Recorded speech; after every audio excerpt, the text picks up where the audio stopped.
आज आपण या ठिकाणी उपोषणाला बसलेलो आहे. आम्हाला झरी तलाव झरीला बंधारा हुलायला मोठं तळ हुलालेलं नको आहे साहेब. आम्हाला आमच्या जमिनी चालल्या आता गोरगरिबाने जमिनी घेतल्यात तिथं सगळे त्याच्यावरच आहेत आणि ही नको आहे तळ आम्हाला. माझं तर ते माहेर आहे साहेब, मला माहेर नाही काय नाही. काय करावं लागेल, पुन्हा पैसे उडून जातात राहत नाहीत. काय उपयोग आहे याचा पैशाला? आम्हाला नग आहे, आम्हाला तळच नग आहे. तिथं पाणी भरपूर आहे झरीला, सगळी जमीन बागायती आहे. काय करावं लागेल साहेब? पुन्हा तेवढी पूर्ण जमीन चालली आहे आमची. समध्या लोकांचे एवढे लोक आलेत का, एवढ्याची पूर्ण जमीन चालली आहे बघा. काय उपयोग नाही आम्हाला. शेतीत चालल्यावर पाण्याचा काय उपयोग आहे साहेब? पाणी काही नको नाही. पाणी तिथं हाय, त्याची पाण्याची गरज नाही. पाण्याची गरजच नाही त्या गावाला. झरीला नाही ना, धाकट्या झरीला नाही. 4 तळे आहेत मोठे मोठे. काय उपयोग आहे साहेब? पैसा राहत असतंय का? आम्हाला तळ्याची गरज नाही आणि तळ करायचं नाही. हीच माझच आहे, मरण इथंच आहे. आता आम्ही जेवणावनी बसणार आहोत, पाणी अन्न ग्रहण करणावनी बसणार आहोत. आम्ही इथं ह्याच कामा करता इथं आला. आम्ही काही दुसरी मागण्या करता आलो नाही. आमची जमीन आम्हाला पाहिजे, आमची जमीन आम्हाला राहू द्या. आमचे लेकरं बाळ त्याच्यावरच आहेत. सर्व गावकऱ्यांनी आणि शेतकऱ्यांनी मिळून रस्ता रोको आंदोलन केलं होतं आणि त्या आंदोलनाच्या नंतर आज तुम्ही परत एकदा आमरण उपोषणाला बसतात. होय साहेब. काय प्रमुख मागण्या काय आहेत? आता यापुढची आपली भूमिका काय असणार? आम्ही रस्ता बंदीचं आंदोलन केलं होतं, त्याचं काही आम्हाला मिळालं नाही. आता आम्ही उपोषण करायला तयार आहोत. आम्हाला तळ्याची गरज नाही. आमच्या शेताभोवताली सगळे तळे आहेत आणि सगळी बागाई जमीन आहे, ऊस आहे, सगळं आहे आमच्या शेतामध्ये. आम्हाला काही गरज नाही तळ्याची आणि आम्ही होऊ देणार नाही. आणि आमच्या गावामध्ये गेल्या वर्षीपासून 2 माणसं वारलेली आहेत. या घाबरून आमच्या शेतात तळे झाल्यावर आम्ही खावं काय? आम्ही कुठं जावं?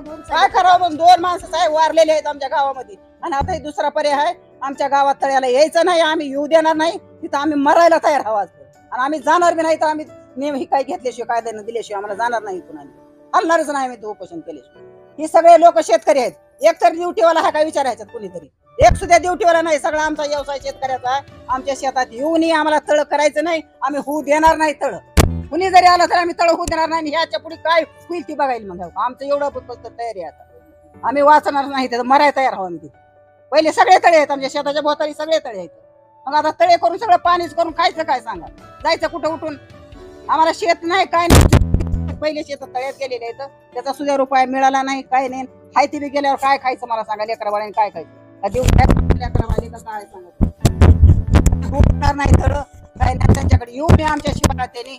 आल्याच्या नंतर मग काय होईल ते होईल बघा. मग आता शेवटचा पर्याय आम्हाला तळ्याची गरज नाही. आम्हाला तळ होऊ देणारच नाही. जरी गावामध्ये तळ होऊ देणार नाही, बंधारा होऊ देणार नाही आम्ही. यापूर्वी तुम्ही झरी गावामध्ये रस्ता रोको आंदोलन केलं होतं. आंदोलन केलं. तुम्हाला प्रशासनाने उत्तर काय दिले? उत्तर दिलं नाही आम्हाला. काहीच उत्तर दिलं नाही आम्हाला. आंदोलन केलं आम्ही तर रस्ता बंदीचं आंदोलन करून त्यांनी काहीच उत्तर दिलं नाही आम्हाला. दिलं नाही कधीच. म्हणून तरी करायचं अरे आमच्या शेताली हिरी 2 तळ्या उरावर आहेत. आमचे लेकरं बाळा वनवासानं शेत घेतलेले, तर घेऊन डोंगरात डोंगर खंदून खाऊ लागले. झाड आंबे लावलेले, जांब लावलेले, शेत कष्ट करून लेकरं आमचे मेले. नाहीतर एवढे जनता लेकरं मारून टाका आणि तुम्ही तळा करा.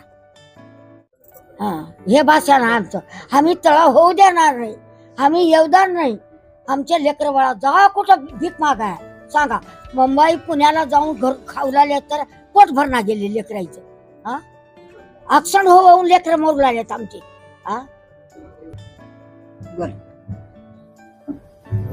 बोला. आमच्या झरी ह्या गावाला 7-8 पाझर तलाव आहेत साहेब. 60 तलाव आहेत आमच्या झरी गावाला. आम्हाला तळ्याची अजिबात गरज नाही.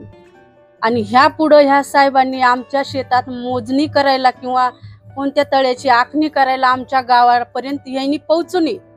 ही शेतकरी वर्ग का सगळा शेतीवर अवलंबून आहे. आणि ही शेती जर संपली ना, ही माणसं इथं संपणार आहेत, शेतात सुद्धा संपणार नाही. तुम्ही इथं निर्णय दिल्याशिवाय, आम्ही संपल्याशिवाय तुम्ही जाणार बी नाही. आम्ही इथून आम्ही आमरण उपोषण करायला इथपर्यंत पोहोचलो आहे. तुम्ही आम्हाला काहीतरी उत्तर द्यावं हीच तुम्हाला नम्र विनंती आहे आमची. त्या गावाला तळे 7-8 तळे आहेत आमची जमीन पहिली तळ्यामध्ये गेलेली आहे. आता आम्हाला तळ्याची गरज नाही. ज्या जागेवर तुम्हाला तळ मागताय त्या जागेवर तुम्ही तळ द्यावं. आम्हाला तळ्याची गरज नाही आहे. आमचं शेत जेवढा आहे आता तेवढं आम्हाला पोटापुरता आहे. आमचे लेकरं बाळ सगळे रस्त्यावर राहणार आहेत. जी लोक मागण्या मागाले तळ आम्हाला द्या म्हणून तिकडं तुम्ही तळ करा. आम्हाला तळ्याची गरज नाही. सध्या आमचं पोट त्याच्यावरच आहे. आमच्या लेकराला एखादी नोकरी नाही. तुम्ही तिथं तळ करू नये आमची हीच अपेक्षा आहे. तुम्ही काही तिथं येऊ नका आणि तळ्याचं काय मागणी मागू नका. रात्री रात्री तुम्ही येताय तळ का रानं मोजताय हे असले काही करू नका तुम्ही. आमचं सगळं जमीन तशाची तशी राहिली पाहिजे. आमचे लेकरं बाळ त्याच्यावरच येतं. तुमची कुठं जिथं मागणी आहे तिथं तुम्ही जा. आमच्या इकडं काही तुम्ही येऊ नका. साहेब आमच्या गावाला 3 तळे ऑलरेडी. आम्ही कुटुंबामध्ये 10 माणूस आहोत. आम्हाला पाण्याची भरपूर सुविधा आहेत. आम्हाला तळ्याची गरज नाही साहेब. आधीचे तळे झालेत ह्याच्यावर आमचं अवलंबन सगळं चांगलं चाललेलं आहे. आणि आता जर इथून झालं साहेब तर आम्ही उठल्याच जमा आहोत. आणि ज्या गावाला तळे मागू आले त्या गावाला तुम्हाला पर्याय असताना साईट असताना देखील तुम्ही जाऊन म्हणजे का राजकारण व्हाले का असं मला वाटू लागले माझ्या मनाला. असं काही होऊ नये. जो लोकांनी गरज आहे म्हणून मागवले तर तिकडे जाऊन राजकारण घुसले का काही असं मला वाटलं. राजकारणाचीच खेळ आहे ही साहेब. हात जोडून विनंती आमच्या गावाला मी नका म्हणेल तिथं आणू नका. गरज आहे तिथं न्या ही आमची कळकळीची विनंती आहे.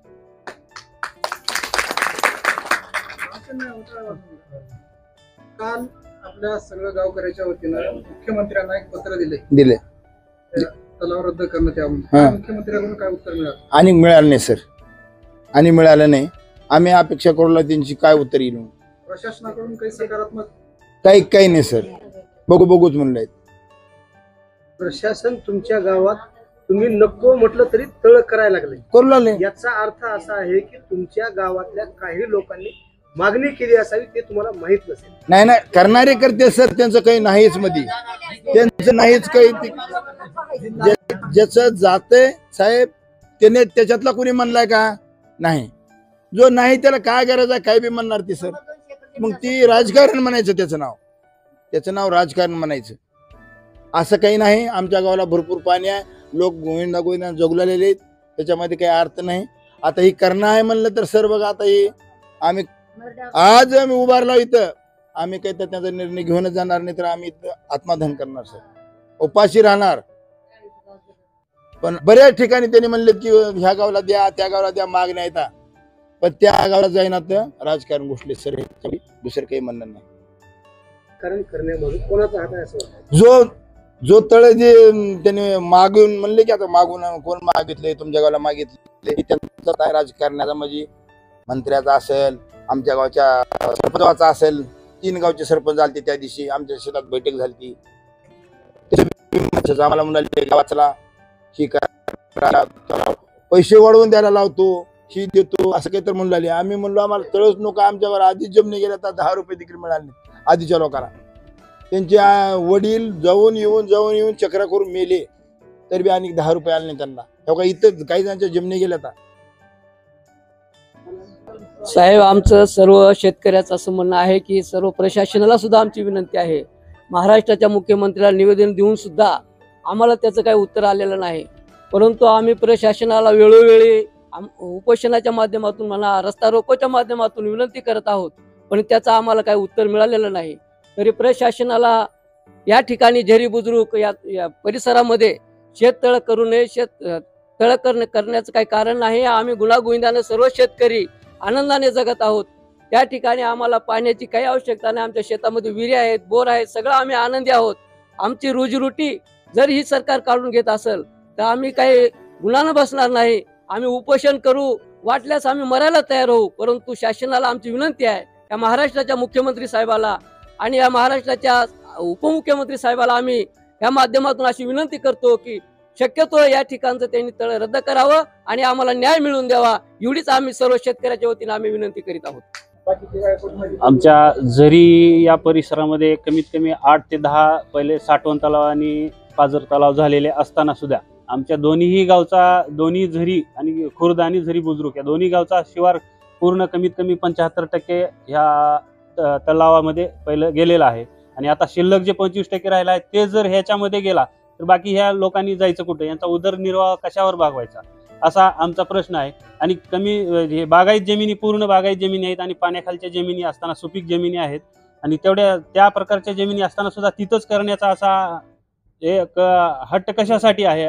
ज्या ठिकाणी गरज आहे त्या ठिकाणी म्हणलेल्या ठिकाणी पण ते त्या ठिकाणी ज्याला गरज आहे तिथं नाही करता आमच्या इथंच कशामुळं, हा एक आम्हाला प्रश्न पडलेला आहे. आणि का तर हलक्या असा एक आहे की हलक्या जमिनी जिथं शिवार आहे त्या ठिकाणी करावं, आमचं म्हणणं एवढंच आहे. जिथं माळरान आहे, डोंगराळ बाग आहे, हलक्या जमिनी, ज्या ठिकाणी सुपीक जमीन आहे तीच जमिनी पाण्यात गेल्यावर त्याचा आम्ही करायचं काय नंतर.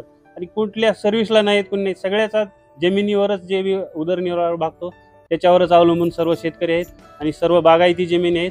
आणि आमचं एवढंच म्हणणं आहे की बागायती जमिनी पाण्यात घालू नये शासनाने, एवढीच विनंती. आणि बऱ्याच ठिकाणी आम्ही अर्ज केलेत, बऱ्याच ठिकाणी सर्वांना माहिती देऊन नंतर काल मुख्यमंत्र्यांना पण सध्या आम्ही पत्र दिलेलं आहे, त्याचं पण आम्हाला उत्तर आलेलं नाही. आणि या ठिकाणी पण आम्ही जे पत्रव्यवहार केला त्याचं पण आम्हाला उत्तर आलं नाही, म्हणून आम्हाला उपोषण करण्याची वेळ आली. आणि याच्यातून आम्हाला काहीतरी निर्णय द्यावा, निकाल द्यावा, नाही तरी मग नंतर शेवटी आणखी आत्मदहनाचा आम्हाला केल्याशिवाय पर्याय नाही.